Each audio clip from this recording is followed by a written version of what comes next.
And there you go. I have altered the framing half a dozen times and adjusted the brightness and all those other things. And I'm hoping that this looks okay on the big screen. I don't know, but it might. The first thing that brings to mind is the sad but honest truth: my eyes aren't what they were. I happen to have diabetes and multiple sclerosis, which is not an excuse for anything, but it's a fact. My eyes change, sometimes hourly, sometimes daily, but they do change. And unless you've got a constantly changing pair of glasses, which I don't, you're going to be in trouble. And in this case, I'm in trouble for getting it just right. Usually I can do better with my camera because when I'm still shooting still shots, I've got 3 different levels of magnification. 3? Yeah, 3. And I work on the 3rd one and I can look at the fine detail. Works rather nicely. Going to adjust the brightness here. There you go. Clouds and sun, they do that. This is not an automatic setup. But with the movie, all I have is 2 adjustments, 0 and a little bit of mag. So I can't get the fine detail on my view screen that I get when I shoot stills. There's the first thing. It's just my reality, folks. So sometimes it's spot on and sometimes it's spot off. Seeing as we're starting with technology, here's something I had never actually considered as necessary until last week. I use Firefox and Windows 10. My computer, they tell me, although it's got a lot of power for doing image processing, doesn't have up-to-date processors. Is that the word they use? So I won't run Windows 11, which is all right. I'm quite happy with Windows 10. But I read an article, and the article stated that it would only be a foolish person that didn't have, and they listed 10, I think, different security add-ons, apps, I believe it's called. By the way, I'm one of those people that was born before personal computers, so I'm really not into this very well. And there's a real difference in generation. My daughter, when she was in grade 1, 2, and 3, I got a Radio Shack Coco 2, which is a very old computer. This was back when who's the guy that's head of Microsoft? He made one of his favorite or famous predictions: nobody's ever going to need more than 64K of memory. And at the time, my memory was on a cassette tape recorder hooked into my Coco 2. After I had got it and gotten used to it a little bit, said, oh, I've got to get myself an external hard drive. So I got a 5.5-inch floppy that was big enough and heavy enough you could use it for a small boat anchor. It was a monster. This was not a portable setup usually, let me tell you. And it had a little printer on it that was about as wide as the receipt you get from the grocery store. It was done on the same idea: pin a ink pin prick, whatever it was. None of this laser stuff. This was actually something that squirted or a little drop of ink on the page. It made for sort of strange print, but it worked. Now, mind you, it got the university professors, some of them a little annoyed. I handed in a scroll, let's call it, because the paper comes and it rolls up. It's not like your regular flat sheet of paper. And he said, this won't do it. You have to have X width of margins and da-da-da-da-da. I thought, okay, and I took some tape, clear cellophane, and I took my scroll of report and I taped it to a regular sheet of paper and handed it in, and I got a fairly good grade, I must add. For ingenuity, if nothing else, I suppose. But when I started, my daughter started typing on my computer, and if you typed in the right thing, you could get it to make pretty pictures and play games. Yeah, play ping pong was about all you could play, and the one where something drops and you've got to stop it before it gets to the bottom. Those were the two games I could play. It was it. But it was a new computer, and this was new. This was state-of-the-art stuff at the time. And then one day, we pull out our old typewriter. And Crystal, my daughter, wanted to know what that was. And I said, oh, it's a typewriter. And she said, oh, how do you use it? And we put a piece of paper in, set it all up, said, go ahead, type, have some fun. And she was typing and made a mistake, and she said, where's the erase key? Where's the delete? I said, it doesn't have one. She said, no, the delete, where is it? I made a mistake. She said, it doesn't have one. She said, oh. At which point, she took out the paper, closed the lid, locked it up, and never went back to the typewriter. Only worked on the computer. That's a computer kid. Me, I still like typewriters. But I use a computer because I can't type worth a darn. I left typing 9 in high school, grade 9 typing class, because my fingers just couldn't do that sort of stuff quickly. And I went into a grade 9 art class. It was a lot of fun, back in the days of high school. But anyway, to go back to the point, I read this article about 10 or so apps I should have on my computer for security. And I thought, I don't need security. And I thought, well, maybe I do. So I thought, well, can't lose anything. I'll load them up and see what happens. And I loaded them up, and I found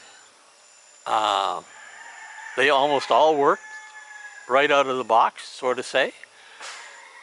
The ones that didn't, I just simply removed. But since then, while my computer runs a tiny bit slower, not a whole bunch, and it doesn't run slower at all when you're not on the web, and I do a fair bit of stuff off the web. I'm more on, I must admit.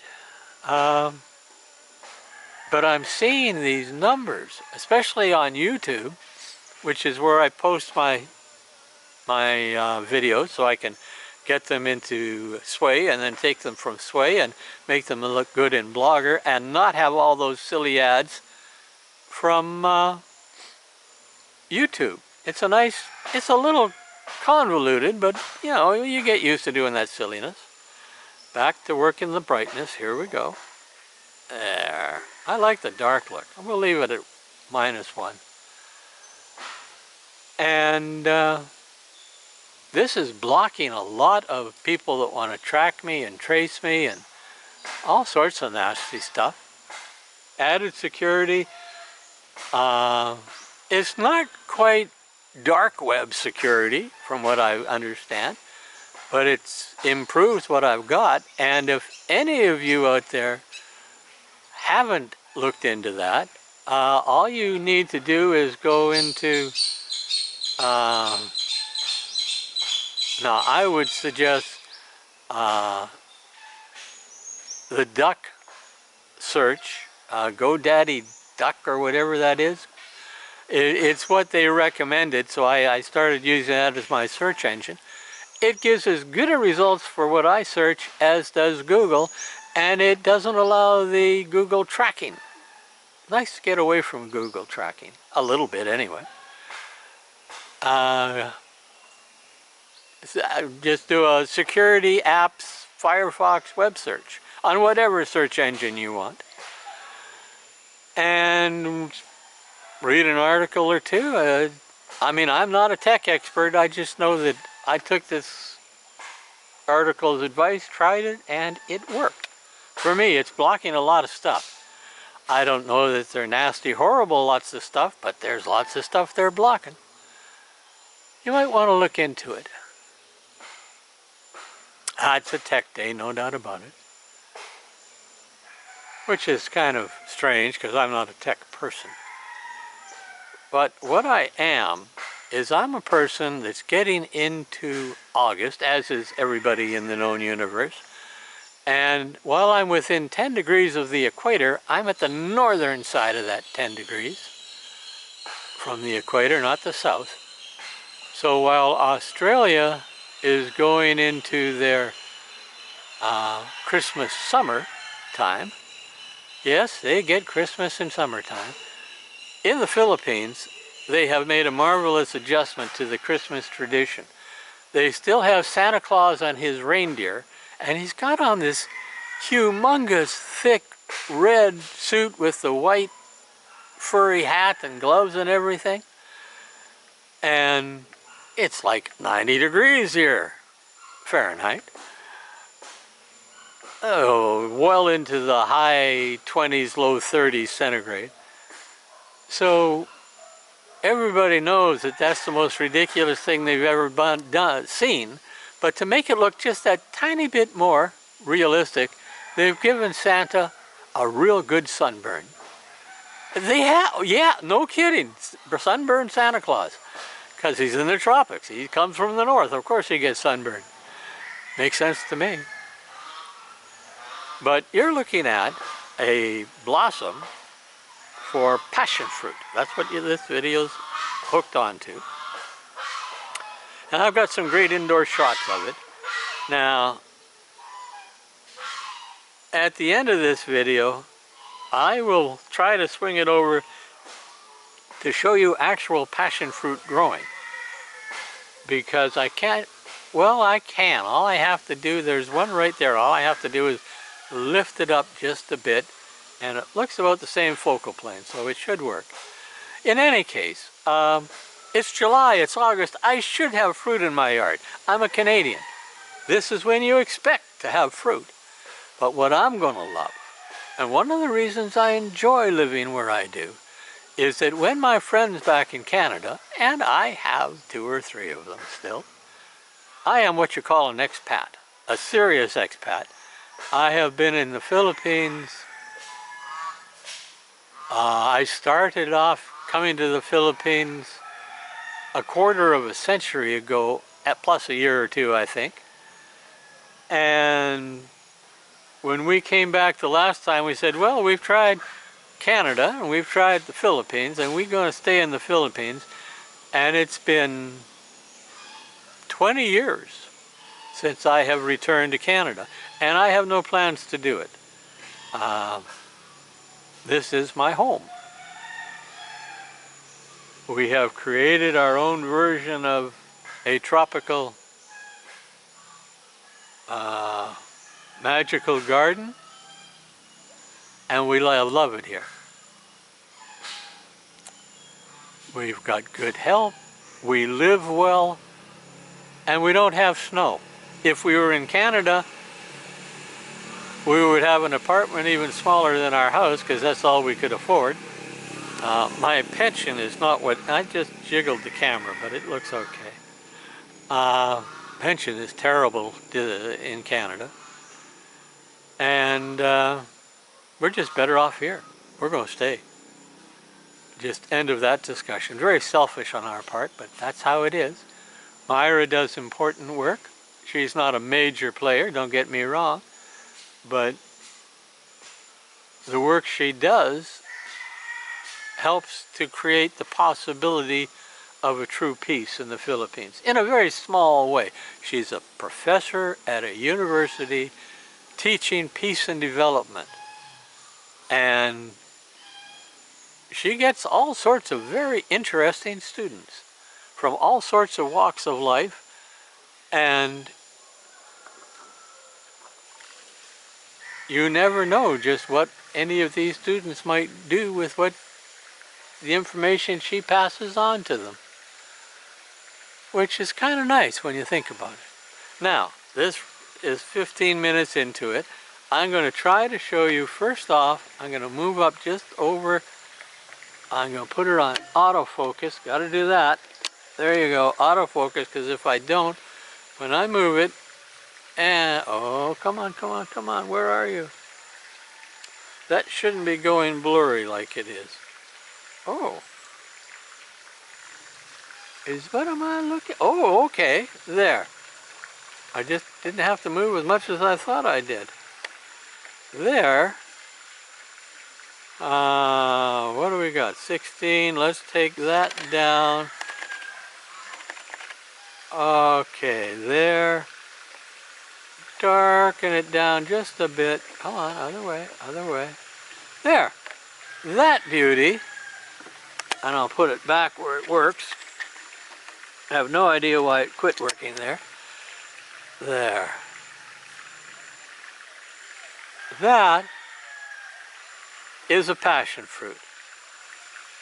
Now, to put it in perspective, that's about the size of a plum. It's going to turn yellow, it's going to be very sweet. It's just going to be very nice to eat, and it comes from what we've just been shooting.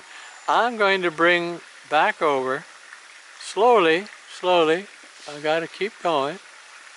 We're getting real close. Yes, we are. Now we're going to come up and bring it back. Where are we? Where are, oh. Okay.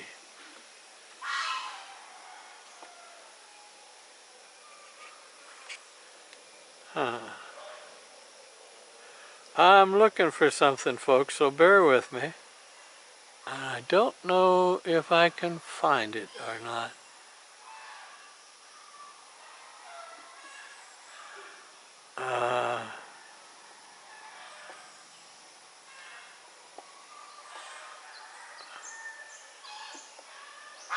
No, I don't seem to be able to catch it. I think, maybe that's because I'm not up. Oh, there's why I'm not up high enough. There. All right, this is, I know, this is ugly. But it's all that I've got to play with, folks, so you're going to have to forgive me. Or not. Oh, there it is, there it is, there it is. Ooh, I got him, I got him.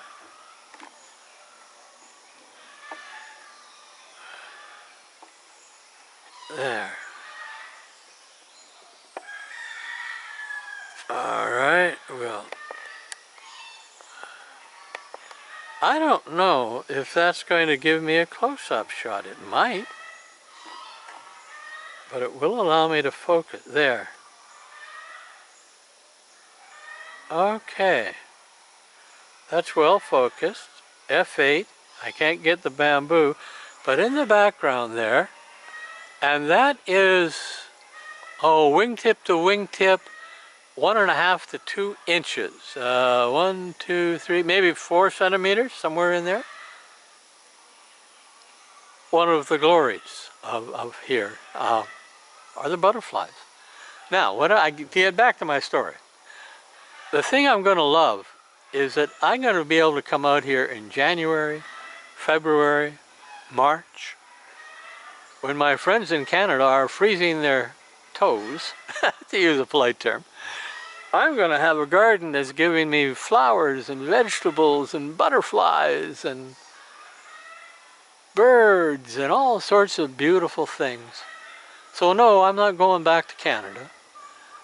Oh, look at those wings move.